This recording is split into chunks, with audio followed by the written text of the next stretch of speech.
Welcome to a brand new video of the Targeted Individual Program, Targeted Individual Experience. You know, I just checked the bus schedule, and it said that the bus would be here in 1 minute, and there's another bus in 16 minutes. So I know sometimes they mess around with the damn bus app. So 2 minutes later, I went to check on the bus app. Then it says the bus will be arriving in 3 minutes, and another bus is in 21 minutes. And I'm like, okay, let me see if I can make the one for 3 minutes. I can't walk fast, but I'm hoping that, as I'm get there, it might, the bus will arrive. If I miss it, I got 21 minutes to wait for another bus. So you guys will be getting anything that's going on in terms of me being targeted. I will be recording it. So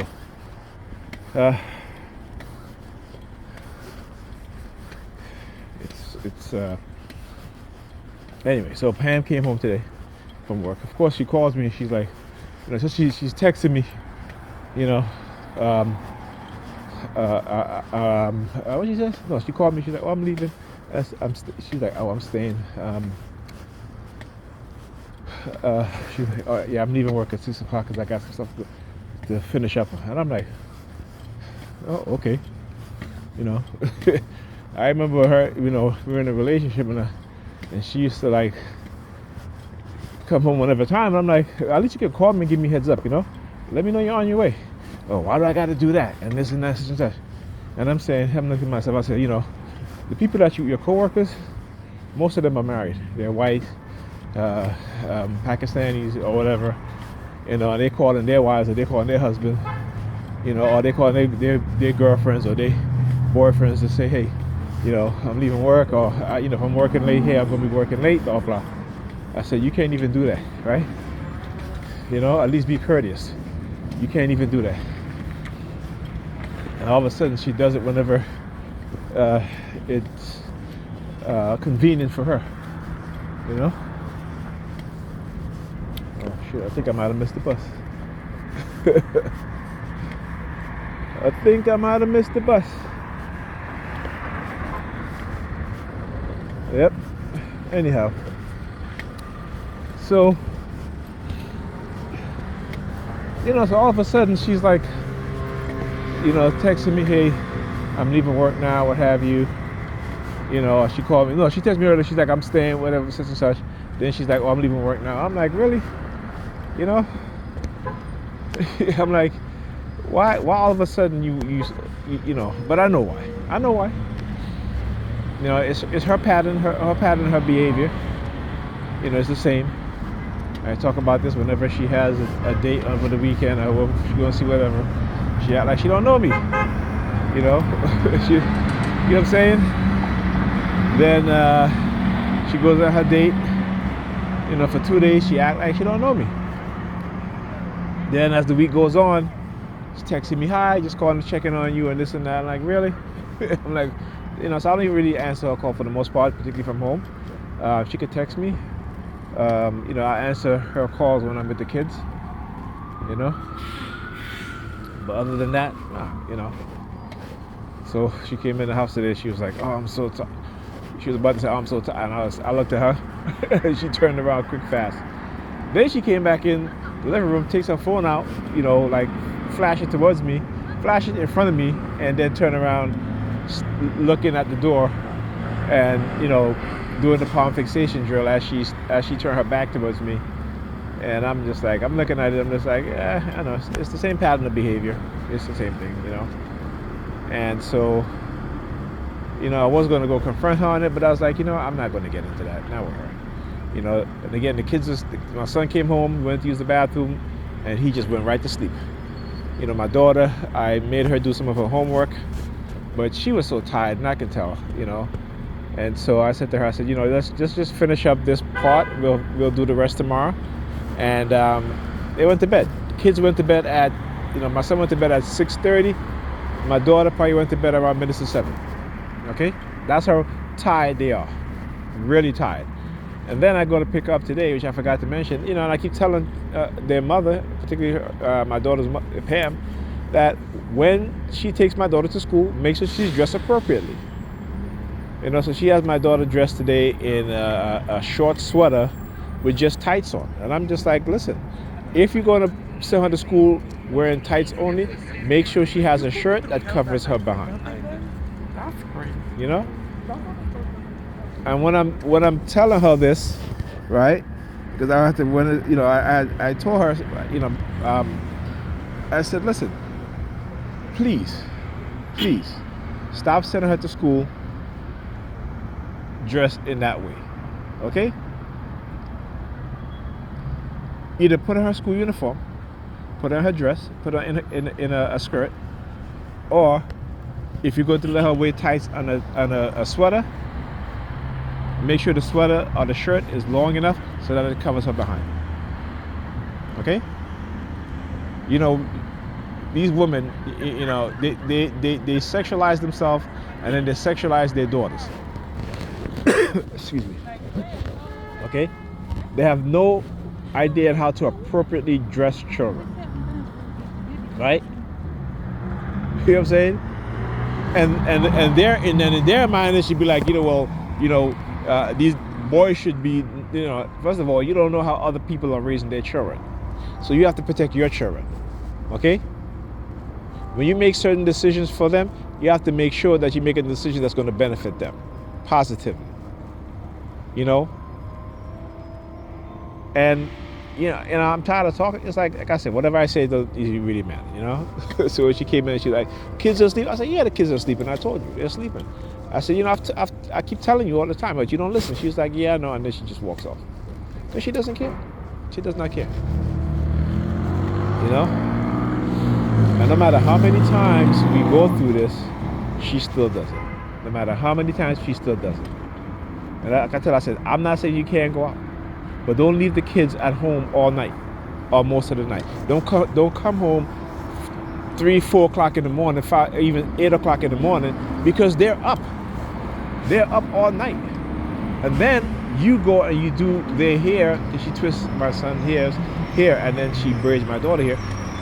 And then they don't go to bed until after 12, 1 o'clock. So how do you expect them to function in school?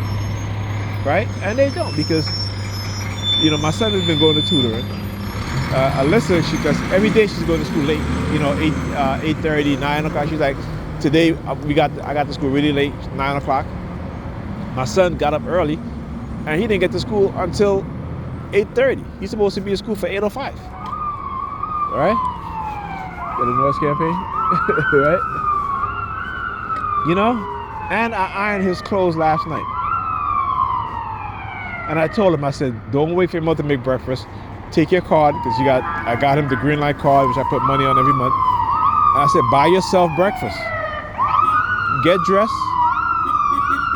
Leave. Buy yourself, when you get to school, go to the store across the street. Buy yourself a sandwich and, whatever, apple juice, orange juice, whatever. Don't wait. Go. So, I'm telling you, it's ridiculous. And I'm just like, wow,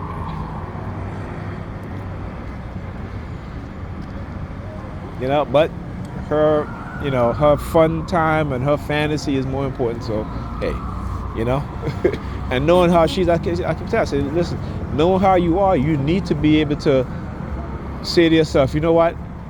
If I engage in this kind of activity, I'm going to be tired. If I engage in that kind, I'm going to be tired. So if I do that, I need to either do it early or not do it at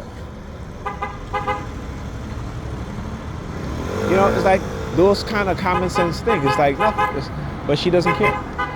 Let me tell you, whether she go with anybody, she's not. If she goes to a party, she wants to stay there till the end of the party or the end of the event. And I'm like, you got kids at home,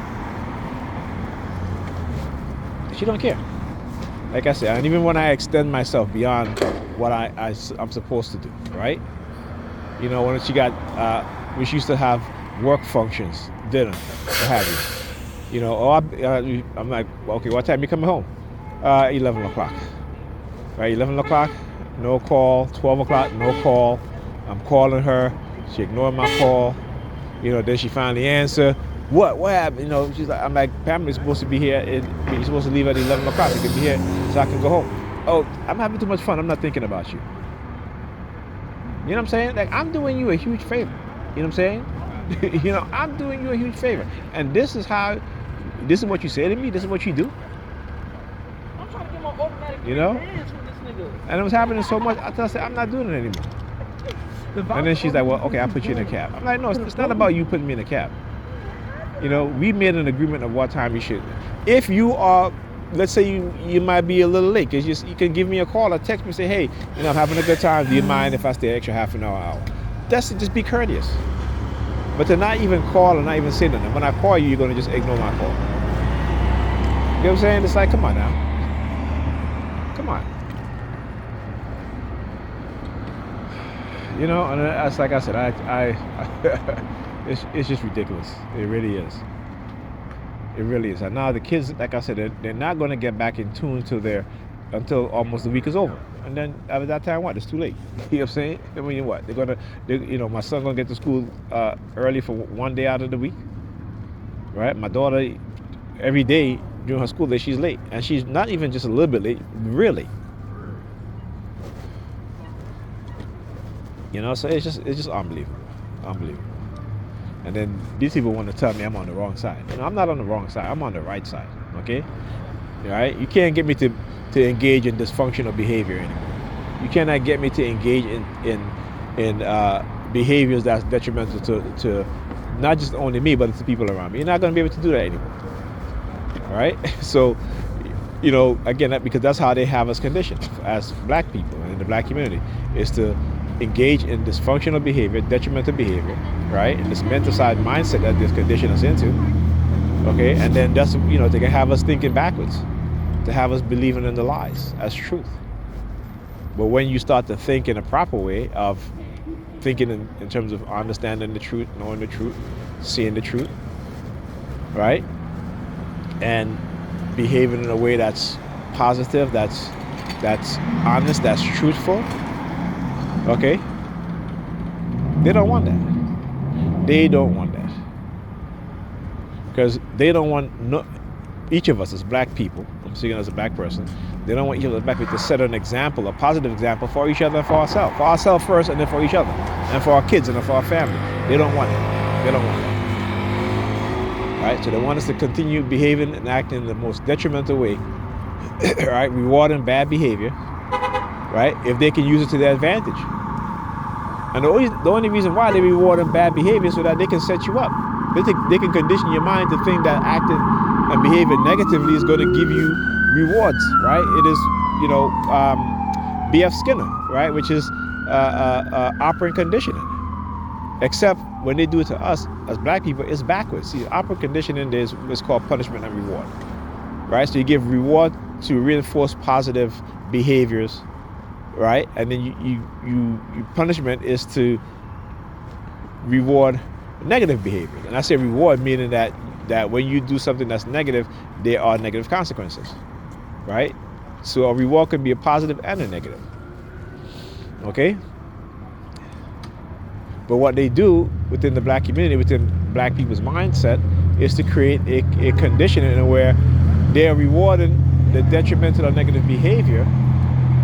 And so, particularly when it comes to, like, you look at rap music, particularly these female rappers today, they are like some of the most,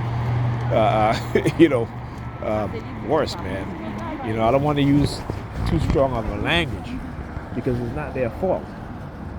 You know, but their behavior is most of the time is atrocious. And this is that's why my daughter don't even listen to this music. My son don't even listen to this music. My son is 14 years old, man. He don't listen to that stuff, okay? And if he does, I always tell him, I say, it's okay, if you can listen to it, but just don't, when you sing those words, just don't say certain words. When you sing those songs, just say certain things. My daughter don't even listen to that. No, my daughter listens to 80s music, okay? She loves 80s music, right? She's like me. She has an old soul. Anyhow, I'll talk to you guys in the next video.